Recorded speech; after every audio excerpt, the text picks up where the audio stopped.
네, 다음으로는 인트로덕션입니다. 이제 인트로덕션 같은 경우에는 패러그래프 단위로 쭉 나눴는데요. 네. 처음에는 이제 딥 뉴럴 네트워크가 왜 좋은가에 대해서 먼저 설명하고 있습니다. 음. 일단 텍스트 클래시피케이션이라고 하는 이 분야 자체가 굉장히 고전적으로 많이 행해져 왔고, 그다음에 다양한 응용 분야가 있죠. 뭐 감성 분석이라던가 문장 그 문서 분류라던가 쿼리 인텐드 클래시피케이션, 이거는 이제 조금 특이한 건데, 뭐 구글 같은 검색 엔진에서 이제 쿼리를 저희가 날렸을 때 그 쿼리를 날린 의도를 분류하는 그런 작업들도 결국엔 텍스트 분류라고 볼 수 있습니다. 음. 그래서 다양한 어떤 이름으로 불리고 있지만 많은 어떤 태스크, 자연어 태스크들이 텍스트 분류로 귀결되는 그런 일들을 하고 있고, 그렇게 이제 굉장히 중요하게 여겨지고 있는데, 이제 딥 뉴럴 네트워크, 대표적으로 이제 CNN 모델이라던가 RNN 모델들이 이런 텍스트 클래시피케이션 분야에서 이제 굉장히 많이 연구가 되고 있는 거죠. 음. 거의 뭐 메이저하게 연구가 되고 있고, 이런 것들이 이제 CNN이나 RNN 같은 딥 뉴럴 네트워크들이 가지는 장점으로서 두 가지를 언급하고 있습니다. 네. 아까 뭐 사실은 앞서 업스트랙트랑 똑같습니다. 초록이랑 똑같이 이제 피처 엔지니어링에 들어가는 수고를 줄여줄 수 있고요. 네. 왜냐하면 딥 뉴럴 네트워크는 기본적으로 자동적으로 그 리프레젠테이션을 이제 추출하는 능력들이 다 가지고 있기 때문에, 찾아낸 능력들을 가지고 있기 때문에 뭐 피처 엔지니어링을 저희가 별도로 수행하지 않아도 되는 그런 장점이 있고요. 네. 그 다음에 스트롱 익스프레시브 파워, 아까도 언급드렸듯이 표현 능력이 아주 뛰어나다라는 이 두 가지 장점으로 인해서 이제 클래시피케이션 퍼포먼스가 굉장히 높아질 수 있습니다. 물론 어디까지나 이제 포텐셜의 이야기입니다. 이런 스트롱 익스프레시브 파워 같은 경우에는 이제 잘 설계를 하면 분류 성능이 더 높아질 수 있는 가능성을 포함하고 있다라고 하고 있고, 네. 그렇기 때문에 뭐 컨볼루전 CNN을 이용한 방법이나 뭐 RNN을 이용한 방법들이 많이 이제 연구가 되고 있었습니다. 그쵸. 네. 뭐 어디까지나 그 완전한 풀 슈퍼바이즈 러닝의 이야기입니다. 네, 그렇죠. 예. 저희 인트로덕션의 첫 번째 패러그래프는 연구의 배경이니까 결국은 텍스트 클래시피케이션이라고 하는 그 연구 타픽에 있어서의 전체 전반적인 배경, 그 다음에 딥뉴럴 모델들의 설명, 그거의 장점, 뭐 이런 거 두 가지를 한 패러그래프에 설명을 했네요. 첫 번째 패러그래프에. 네. 네, 좋아요. 그 다음은 네. 앞서 언급드린 것들은 전부 다 이제 슈퍼바이즈드 러닝에 대한 이야기였지만, 이제 문제점도 있었습니다. 가장 큰 문제점으로 이 저자들이 짚고 있는 것이 이제 leg of 트레이닝 데이터입니다. 트레이닝 데이터가 굉장히 부족합니다. 딥 뉴럴 네트워크는 기본적으로 딥러닝 모델이고, 딥러닝 모델은 이제 텍스트 안에서 분류를 해야 되기 때문에 이런 트레이닝 데이터라고 하는 것은 어디까지나 이제 라벨이 부여된 데이터를 의미를 합니다. 이런 라벨이 분류된 데이터를 마련하는 것 자체가 여전히 이제 보틀넥, 병목 현상이 일어나는 그런 파트가 되겠고요. 네.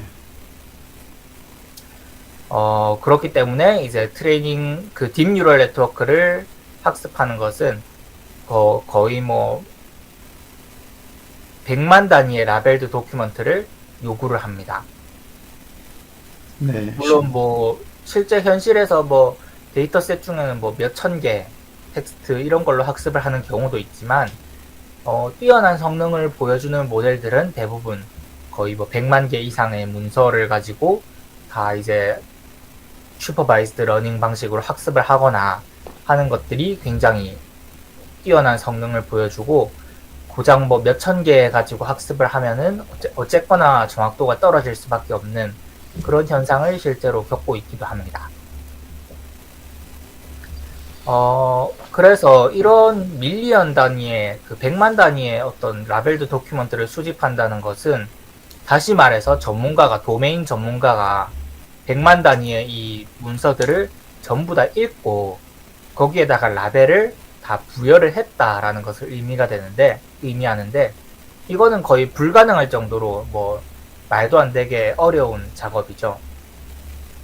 그래서 뭐 여기서는 실제로 보시면은 뭐 뉴스 데이터 이런 것들은 뉴스를 업로드할 때 그 기자들이 이제 카테고리를 다 책정을 해서 업로드를 하는데, 그런 것들 데이터를 보면은 보통 수십만에서 100만 개 단위의 도큐먼트가 있죠. 그에 비해서 이제 이런 뉴스 데이터가 아니라 실제 현실에서 그냥 일반적으로 수집된 데이터를 분류를 한다라고 하면은 거의 뭐 불가능에 가까울 정도로 굉장히 어려운 작업이 됩니다. 그렇죠. 이러한 보틀넥 병목을 해결하기 위해서 위클리 슈퍼비전이라고 하는 어떤 새로운 방법이 존재를 합니다. 위크 슈퍼비전. 네. 네. 이 위크 슈퍼비전이라고 하는 방법 같은 경우에는 라벨을 부여하는 것이 아니라 이제 small amount of seed information이라고 하는 것을 이제 제공을 함으로써 클래시피케이션 분류 작업을 수행하게 됩니다. 이 seed information이라고 하는 것이 라벨과 대조되는 어떤 정보가 되겠고요. 이 seed information의 형태는 다양하게 존재할 수 있습니다. 예를 들자면은 이제 키워드를 제공을 하거나, 아니면은 라벨드 도큐먼트를 제공을 하되 그것이 이제 전체 텍스트에 대한 라벨드 데이터가 아니라 뭐 수십 개 혹은 그 이하의 어떤 라벨드 도큐먼트를 클래스 단위로 제공을 하거나, 아니면은 심지어는 뭐 그냥 surface name, 뭐 타이틀이라고 할 수 있겠죠.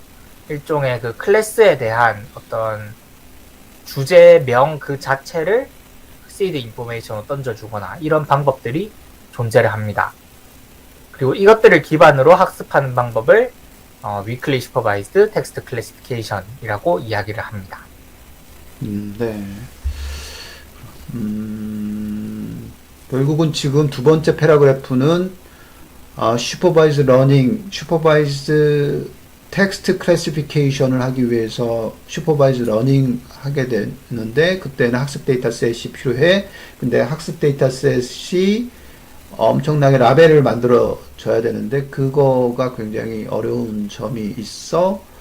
그래서 그 어려운 점을 극복하기 위해서 위크 슈퍼비전이라는 그런 텍스트 분류 방식이 있는데, 그거에 대한 설명이네요. 그리고 그걸 우리는 위클리 슈퍼바이즈 된 텍스트 분류라고 부르겠다라고 하는 그런 부분이네요. 근데 그림 요거 얘기가 seed information 유형 세 가지 얘기를 했네요. 네. 그래서 이것 외에도 뭐 seed information이 존재할 수 있겠지만, 적어도 이제 이 웨스트 클래스 논문에서는 세 가지를 이제 이야기를 하고 있고 세 가지를 다루고 있습니다. 네. 라벨 서피스 네임, 두 번째가 클래스 릴레이티드 키워드, 세 번째가 레이블드 된 다큐먼트. 이렇게 세 가지. 들여다보면 아까 소스 1은 그냥 그러면 어떻게 보면 어떤 주제 같은 느낌이 드네요. 정치, 스포츠, 기술, 테크놀로지, 이렇게 크게 우리가 뭐 그 뉴스 기사 같은 거 보면은 정치, 경제, 사회, 문화, 과학, IT 뭐 이런 식으로 분류한 것 같은 느낌인 것 같고, 그 다음에 네. 두 번째 소스는 클래스 관련된 키워드. 그러니까 어떻게 보면 키워드를 도출한 건데, politics라고 하면 거기에 democracy, republic, religion, 뭐 liberal 이런 식으로 키워드들이 지금 들어가 있네요. 그 핵심 그 라벨들 어떻게 보면 클래스에 관련된 키워드 4개씩 지금 들어가 있는 상태. 소프트웨어, 컴퓨터, 드론, 텔레스콥 이거를 기술로 보겠다. 그다음 세 번째 소스 같은 경우에는 아예 라벨이 그냥 딱 구성이 되어 있는 어떤 문서 이런 식으로 이걸 또 세 번째 소스를 시드 인포메이션 유형이다 이렇게 볼 수도 있는 거네요. 이게 네, 뭐 세미 슈퍼바이즈 러닝 같은 경우가 이제 대표적인 소스 3, 이 라벨드 도큐먼트를 사용하는 학습 방법인데 이것도 뭐 위클리 슈퍼바이즈드라고도 볼 수도 있고요. 뭐 이것을 이제 시드 인포메이션이라고 볼 수 있고 일단 그렇게 정의를 하고 있습니다. 네, 이것도 뭐 문제 없을 것 같아요. 네. 그래서 이제 그 뒤로는 또 이제 기존 연구에 대해서 쭉 이제 설명을 하고 있습니다. 기존 연구 같은 경우에는 뒤에 related work에서도 계속 나오기 때문에 이제 짧게 요약을 하고 지나가자면은 먼저 세미 슈퍼바이즈드 뉴럴 모델들이 이제 많이 등장을 했었고요. 이러한 세미 슈퍼바이즈드 뉴럴 모델들 같은 경우에는 이제 남아 있었던 단점 중에 하나가 여전히 수백 개 혹은 수천 개 정도의 라벨드 데이터를 필요로 하더라 라는 것들을 이제 단점으로 언급하고 있습니다. 여기 18번 같은 경우에는 오른쪽에 이 여기 테이블에 대한 페이퍼가 되겠는데요. 지금 예시로 한번 보시면은 클래스가 2개인데 IMDb 같은 경우에는 클래스가 2개인데 학습 데이터가 25,000개입니다. 여기는 뭐 그 사우전드가 아니라 뭐 클래스당 거의 12,000개 정도의 라벨드 데이터가 존재를 하고 언라벨드 데이터는 5만 개 정도 이렇게 존재를 한다던가 아니면은 뭐 그 외에도 로튼 토마토나 뭐 이런 데이터셋들 같은 경우에도 클래스별로 보시면은 거의 수천 개 정도의 데이터가 다 들어있는 것을 볼 수 있죠. 일반적으로 이제 위클리 세미 슈퍼바이즈드 러닝에서 사용되는 데이터셋들이 이런 식으로 이제 클래스별로 적어도 수백 개에서 수천 개 정도의 라벨드 데이터를 여전히 가지고 있다라고 가정을 하고 이제 학습을 하게 됩니다. 그래서 이것은 뭐 여기 RCV1 이런 것처럼 클래스가 55개 이렇게 되면은 클래스당 뭐 100개씩만 해도 벌써 5,500개죠. 이런 식으로 문서를 분류하는 것은 여전히 힘듭니다. 뭐 심지어 이 클래스들이 전부 다 똑같은 비율로 등장하는 것도 사실 아닐 거고요. 그래서 그런 부분에서 여전히 이제 어렵다라고 볼 수 있겠습니다. 네. 그 가물가물 세미 슈퍼바이즈 그러니까 러닝은 크게 슈퍼바이즈 러닝 그 다음에 언슈퍼바이즈 러닝이 있는데 거기에 이제 세미 슈퍼바이즈 러닝이 붙었어요. 그게 지금 얘기했듯이 그러니까 완전히 반반 섞어서 뭐 이런 뜻인가요? 어느 정도 언슈퍼바이스드 러닝을 사용하고 어느 정도 이제 슈퍼바이스드 러닝을 사용한다라고 보시면 되는데 조금 더 이제 슈퍼바이스드 러닝 쪽에 가깝습니다. 그래서 보통 이제 세미 슈퍼바이스드 러닝이라고 하면 일반적으로 이제 라벨드 데이터가 존재를 하고 동시에 언라벨드 어떤 데이터 혹은 뭐 텍스트 코퍼스라고도 하죠. 이런 것들이 함께 주어지는 환경을 에서 이제 학습하는 방법을 의미합니다. 다시 말해서 앞서 언급드린 이 위클리 슈퍼바이즈 러닝에서 가정하고 있는 시드 인포메이션 중에서 세 번째 라벨드 도큐먼트를 활용하는 방법이 정확히 이제 세미 슈퍼바이즈 러닝에서 대부분 이제 가정하고 있는 환경이고요. 네. 이 라벨드 데이터를 어떻게든지 이제 슈퍼바이즈 러닝으로 학습을 하면서 동시에 여기 언라벨드 데이터라고 되어 있는 아직 라벨이 되지 않는 데이터들도 최대한 활용을 해서 그냥 이것만 가지고 그 라벨드 데이터만 가지고 학습을 시키는 것보다 훨씬 더 정확도를 높이는 방법이 세미 슈퍼바이즈드 러닝입니다. 그런데 이제 그 당시 2018년도 기준으로 세미 슈퍼바이즈드 러닝도 여전히 뭐 100개 이상의 라벨드 데이터를 클래스 단위마다 요구를 하고 있습니다. 네. 그런 것들을 이제 단점으로 짚었고요. 100개, 수천 개, 수백 개의 라벨링 데이터는 여전히 필요하다. 네. 라벨링 데이터가 여전히 필요한 거다라는 거고요. 그렇죠. 그 다음에 둘째는 이제 이 웨스트 클래스의 조상이라고 할 수 있는 위클리 슈퍼바이즈드 모델들이 존재를 합니다. 저자들은 이 모델들을 크게 이제 레이턴트 베리어블 모델과 그 다음에 인베딩 베이스드 모델 이렇게 두 가지로 나누었는데요. 이러한 모델들은 뭐 여전히 이 제안하는 웨스트 클래스에 비해서 이제 문제가 있는데 이번에는 세 가지를 짚습니다. 첫 번째는 이제 아까 앞서 언급드린 것과 똑같이 플렉시빌리티가 부족하다라는 것이고요. 네. 여기는 뭐 앞서 언급드린 것과 똑같습니다. 뭐 한 가지만 사용을 한다라는 것이고 두 번째는 seed sensitivity. 다시 말해서 seed information을 어떻게 주느냐에 따라서 성능이 크게 이제 센시티브하게 민감하게 반응을 한다라는 점을 언급을 했고요. 그다음에 세 번째가 이제 extensibility라고 해서 웨스트 클래스가 최초는 아니지만 거의 처음으로 이제 CNN이나 RNN 같은 딥 뉴럴 네트워크 모델을 이제 활용해서 분류를 수행한 위클리 슈퍼바이즈드 텍스트 클래시피케이션을 수행한 모델이 되겠습니다. 그래서 이제 이러한 딥 뉴럴 모델 쪽으로 확장하기가 조금 불편하다라는 그런 점도 단점으로 꼽고 있습니다. 네.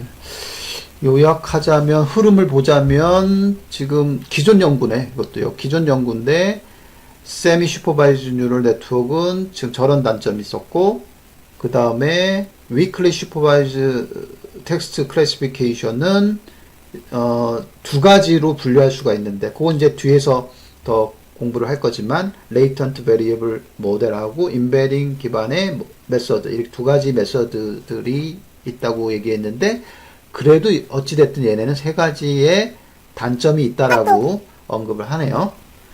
네. 좋습니다. 그 안에 속뜻은 뭐 얘기할 필요가 없을까요? 뭐 그 얘기긴 하지만 인플렉서빌리티는 이해가 됐고요. 네. 그 다음에 센서 티버티는 민감하다. 초기 시드 정보에 굉장히 센서티브하다 이런 얘기가 저기 나오네, 그죠? 이니셜 시드 인포메이션. 그러면 시드 인포메이션 굉장히 잘 줘야지만 성능이 올라가고 그렇지 않으면 떨어지고 뭐 그런 부분들이 있겠네요. 그 부분은. 네. 그다음에 여기에 대한 분석도 이제 저 맨 마지막쯤에 이제 익스페리먼트에서 센시티비티 관련해서 분석도 조금 이루어집니다. 오케이. Limited Extensibility, 확장성. 여기서의 확장성이라고 하는 것은 이제 최신 슈퍼바이즈드 러닝에서 이제 거의 주력으로 사용되고 있는 딥 뉴럴 모델을 이제 적용할 수가 없다라는 의미를 이제 확장성이라고 이야기를 하고 있습니다. 아하, 기존에 다시 말해서 뭐 기존 연구들 이런 거에서 어떤 한 부분을 똑 떼가지고 이제 거기다가 CNN이나 RNN 같은 것들을 갖다 넣으면은 성능이 향상되느냐 하면은 그렇게 적용하기도 힘들고 거기에 이제 갖다 붙이는 것도 힘들고 적용을 했을 때 효과가 나아질 거라는 보장도 좀 부족한 그런 것들을 확장성이라고 이야기를 했습니다. 알겠습니다. 네. 그래서 이제 본격적으로 웨스트 클래스가 등장을 하는데 이름은 뭐 굉장히 사실은 단순합니다. 위클리 슈퍼바이즈 텍스트 클래시피케이션을 그냥 줄여서 웨스트 클래스라고 이름을 붙였습니다. 음.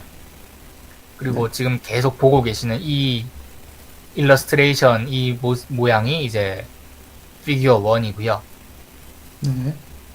그래서 이것이 웨스트 클래스의 전반적인 그 플로우가 되겠습니다. 네. 아까 앞서 언급드린 것처럼 수도 도큐멘트 제너레이션과 그 다음에 이 셀프 트레이딩 모듈 이렇게 두 가지 이제 모듈로 구성이 되어 있고요. 네. 아까 언급드린 문장 거의 그대로입니다. 이제 seed information으로 이제 수도 도큐멘트를 만들어낸다. 네. 그리고 이제 거기서 조금 더 들어가자면 이제 워드라는 것은 뭐 말 그대로 뭐 키워드 이런 의미가 아니라 모든 종류의 단어를 의미합니다. 이 워드와 도큐먼트를 같은 시멘틱 공간에다가 이제 할당을 한다라고 하는데, 이 시멘틱 공간이라고 하는 것은 일종의 뭐 말 그대로 리프레젠테이션 벡터가 존재하는 그런 공간을 의미합니다. 워드를 어떤 그 수치화시켜서 벡터로 만들고, 도큐먼트도 이제 수치화시켜서 어떤 벡터로 만들 것인데, 이러한 워드 벡터와 도큐먼트 벡터를 둘 다 이제 같은 공간에다가 할당을 하겠다라는 것이 되겠습니다. 아, 거기서 뭐 물론 할당인데 그 assuming이니까 가정하면서 네, 그죠? 단어와 document representation이 동일한 의미 공간, semantic space에 있다라고 가정하면서 네, 그쵸? 그러면서 이제 pseudo document를 생성한다. 이렇게 되겠죠? 네. 예. 그리고 pseudo document. 네, 네. 조금 특징적인 것이 이제 스페리컬 디스트리뷰션. 다시 말해서 있죠. 어떤 구면이라고 할 수 있겠죠. 물론 이제 하이 디멘셔널이니까 그런 단어가 있는지 모르겠습니다만 뭐 초구면 같은 게 되겠죠. 일단은 고차원. 고차원이죠. 예. 그러니까 뭐 초구면, 뭐 고차원 구면, 하여튼 이런 구의 표면 같은 이런 영역에다가 각각의 벡터들을 할당을 한다는 것이 좀 특이한 점입니다. 이 그림에도 그 구 표현을 했잖아요, 지금. 네. 예. 그래서 일반적으로 벡터 리프레젠테이션을 이제 만든다라고 하면은 보통 이제 유클리디안 스페이스, 그러니까 일반적인 그냥 X축, Y축, Z축 이렇게 해가지고 그 위에 나열을 하게 되는데, 이 경우 그 웨스트 클래스 같은 경우에는 그렇지 않고 유닛 벡터, 단위 벡터로 전부 다 할당을 하기 때문에, 어떤 그 단위 벡터라고 하는 것은 길이가 일정하기 때문에 이렇게 구면에 할당을 하는 그런 형태가 되게 됩니다. 네. 여기에 대해서는 이제 뒤에서 한번 좀 이 수도 도큐멘트 제너레이션의 핵심 중에 하나라서 뒤에 더 자세하게 보게 될 거고요. 그 다음에 이제 샘플링 키워드, 이제 키워드 샘플링을 진행하게 되는데요. 키워드 샘플링을 통해서 만들어내는 것이 수도 도큐먼트입니다. 다시 말해서 수도 도큐먼트라고 하는 것은 뭐 사실은 어떻게 보면은 가짜 도큐먼트고, 가짜 문서고, 가짜 텍스트고, 모든 게 이제 가짜가 되게 되겠죠. 네. 슈도니까 가짜인데 가짜 문서를 폼 만들어내는데 그 가짜 문서는 결국은 키워드로 돼 있겠네요. 샘플링 된 키워드. 네, 그래서 저는 수도 도큐먼트라고 했을 때 이제 기존의 그 언라벨드 도큐먼트 중에서 뭐 몇 개를 뽑아가지고 뭐 수도 도큐먼트로 삼는다 뭐 이런 뜻인 줄 알았는데, 그런 뜻이 아니라 네. 말 그대로 이제 키워드가 샘플링된 그 결과, 어떤 키워드 뭉치를 도큐먼트처럼 네. 만들어서 수도 도큐먼트라고 이제 이름 붙였습니다. 네, 그렇죠. 그러니까 거기 by로 해가지고 그 문장이 each class 각 클래스에 대해서 pseudo document를 생성한다. 어떻게 함으로써 by modeling, 그리고 나서 더 나아서 sampling, 그러니까 modeling 함으로써, 그리고 더 나아서 sampling 함으로써 이 pseudo document를 생성한다. 그 pseudo document 생성의 방법에 대해서 얘기를 했네요. 그래서 모델링은 고차원의 구 형태의 분포로 각 클래스의 의미를 모델링을 했고, 그리고 나서 그 슈더 다큐멘트를 만들기 위해서 결국은 키워드를 샘플링하는 그런 형태가 됐네요. 네. 그리고 이제 네. 수도 도큐먼트 제너레이터 같은 경우에는 네. 그냥 기능이라고 하는 것이 이제 시드 인포메이션을 기반으로 이제 일반화된 어떤 피처를 찾아내는 뭐 그 정도 수준이 아니라 이제 아까 말씀드린 세 가지 타입의 시드 인포메이션을 전부 다 이제 다뤄서 하나의 어떤 표현으로 바꿔주는 하나의 수도 도큐먼트로 바꿔주는 그러한 역할도 동시에 수행을 하게 됩니다. 아, 네. 그러니까 여기는 not only but also 이렇게 표현을 써가지고 A뿐만 아니라 B도 된다. 결국은 그 안에 유저가 주어진 유저가 준 시드 정보뿐만 아니라, 그죠? 그것뿐만 아니라 시드 정보의 서로 다른 유형, 예를 들면 아까 세 가지 형태, 뭐 이런 것들을 다룰 수 있게 한다라는 거냐, 그죠? 네, 그래서 이 뒤에 나오는 뭐 셀프 트레이닝 모듈 같은 경우에는 네. 앞에 시드 인포메이션이 어떻게 주어졌는지에 대해서는 전혀 상관을 하지 않고 학습을 어디까지나 수도 도큐먼트를 기반으로 학습을 할 수 있고요. 그래서 이 수도 도큐먼트 제너레이터는 이 앞에 있는 세 가지 시드 인포메이션을 전부 다 다룰 수 있고 그것들을 좀 더 이제 제너럴라이즈하게 이제 인포메이션을 이제 만들어내는데 그 폼이 최종 형태 아웃풋 폼이 이제 수도 도큐먼트가 되는 것입니다. 네, 여기까지 좋아 보입니다. 네. 지금 스kim 뭐 괜찮아 보입니다. 그리고 이제 두 번째로 등장하는 것은 셀프 트레이닝 모듈이고요. 네.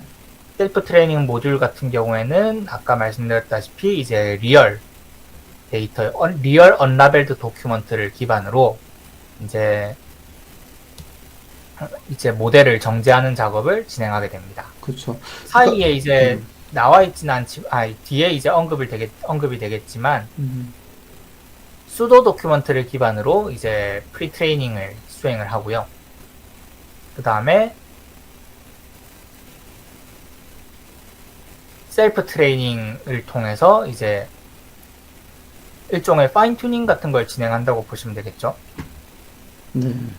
이거를 이제 반복적으로 무언가를 하는데 이제 리얼 언라벨드 도큐먼트를 분류를 했을 때 이제 하이 컨피던스 프레딕션, 다시 말해서 셀프 트레이닝 방법은 간단하게 이제 묘사를 하자면은 맨 처음에 이제 프리 트레이닝을 통해서 학습을 하고 그 학습된 모델을 가지고 언라벨드 데이터를 분류를 시켜본 다음에 그 분류의 확신도, 컨피던스가 높은 문서들을 실제로 그 해당 라벨에 속한다라고 이제 표기를 해서 다시 그 리얼 데이터를 가지고 또 학습을 하고 이러한 과정을 반복함으로써 이제 점점 이제 모델을 이제 정제를 해나가는 그런 과정이 셀프 트레이닝 모듈이 되겠습니다.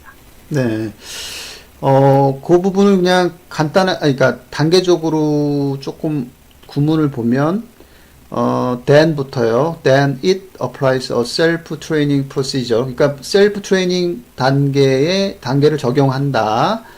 거기까지 다 끄는 거고, 그게 반복적으로 이제 두 가지를 하네요. and가 중간에 있어서 반복적으로 그 real unlabeled document에 대해서 prediction, 예측을 하네요. 그죠?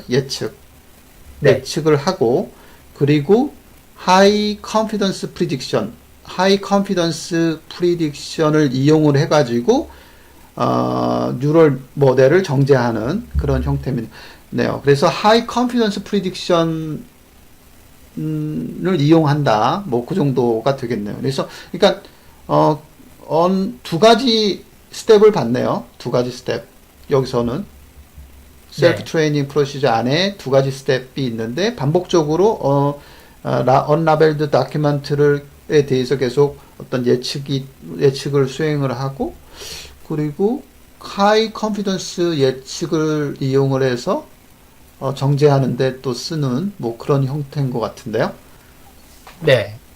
네. 뭐 여기서 뭐 텍스트 클래시피케이션 모델이니까 이제 프레딕션이라고 하면은 결국에는 클래스에 대한 프레딕션이겠죠. 네, 그렇죠. 예측. 그리고 음, 네. 클래스에 대한 프레딕션이고 그 클래스에 대한 프레딕션이 굉장히 하이 컨피던스 높은 확신도를 가지고 이제 예측을 했다라고 하면은 뭐 그 데이터를 이제 다시 라벨드 데이터에 포함시켜서 학습시키는 음, 이러한 과정으로 만들어져 있습니다. 그럼 이제 여기서 이제 뒤에 뭐 나올지 안 나올지 잘 모르겠지만 요걸 읽고 궁금한 거는 이제 하이 컨피던스를 얼마큼으로 줄까, 어떻게 줄까 이런 거가 좀 거기서 어떻게 풀어 나갔을까 그게 조금 이제 한번 볼만할 것 같고 그죠? 네.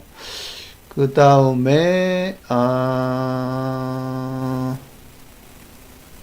됐네요. 예, 요 정도 됐습니다. 네. 그 내용 같은 경우에는 좀 많이 뒤에 이제 나오게 되겠습니다. 음, 물론 어디까지나 여기는 인트로덕션 아직 파트니까요. 그렇죠. 그러니까 인트로덕션은 결국은 연구 배경이 이렇게 됐어. 그런데 기존에 연구가 있어 없어? 아니야, 있어. 기존에 연구가 있었어. 근데 그 기존에 연구가 있었는데 이런 형태 두 가지 형태가 있었어. 근데 걔네들이 단점이 있어? 단점이 있어. 단점이 이렇게 있어. 그래서 결국 우리가 이런 것을 풀기 위해서 프로포즈 제안을 했어. 그게 웨스트 클래스야. 근데 그 웨스트 클래스는 이런 크게 두 가지 모듈로 구성되어 있어. 그래서 그 두 가지에 대한 아주 컴팩트한 설명을 이 인트로덕션의 설명을 쫙 하고 그 다음에 얘기를 했네요. 그죠? 두 가지의 그 어떤 모듈에 대해서 이야기를 딱 컴팩트하게 딱 풀어놓고 끝났습니다. 그 다음으로 가도 될 것 같아요.